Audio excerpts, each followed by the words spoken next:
চত্বরে আমরা সেটা কোথাও তাদেরকে বলছি।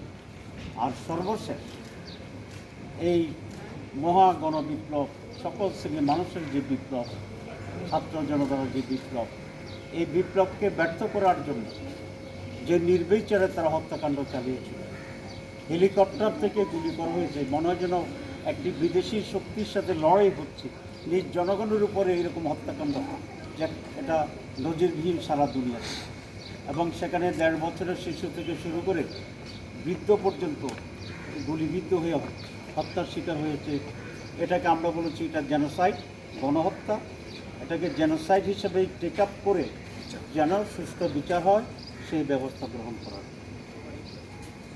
এবং সেই বিচারটির জন্য একটা স্পেশাল ট্রাইব্যুনাল গঠন করে আর ইন্টারন্যাশনাল ক্রিমিনাল কোর্ট যেটা হবে আইসিসি, সেটার কতিপয় আইন সংশোধনের মাধ্যমে ক্রাইম এগেনস্ট হিউম্যানিটি এই নামে একটি ট্রাইব্যুনাল করে তদন্ত এবং সঠিকভাবে যেন এটার বিচার অনুষ্ঠিত হতে পারে, সেইভাবে বাংলাদেশ সরকারকে তারা যেন সহযোগিতা করে, এবং সে বিষয়ে আমরা অনুরোধ করি।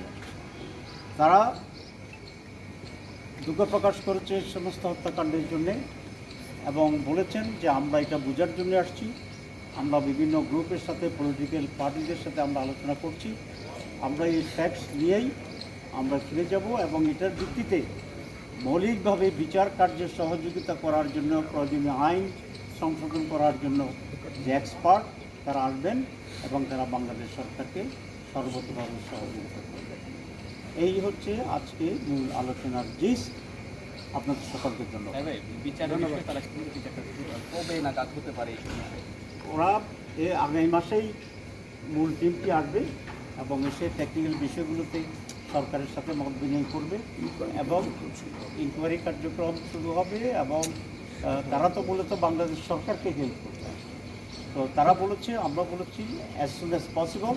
তবে আমরা একটা কথা জোর দিয়েছি যেন বিচারটি সঠিক পন্থায় এবং সঠিকভাবে হয়, কোনো ভুয়া বা ফলস কোনো স্মৃতি এখানে যেন না আসে, এবং প্রয়োজনে বর্তমানে যে আইন আছে সেই আইন সংশোধন করতে হবে এবং সেই জন্য যে এক্সপার্ট, সেই এক্সপার্টের একটা সুতরাং অ্যাজ আর্লি অ্যাজ পসিবল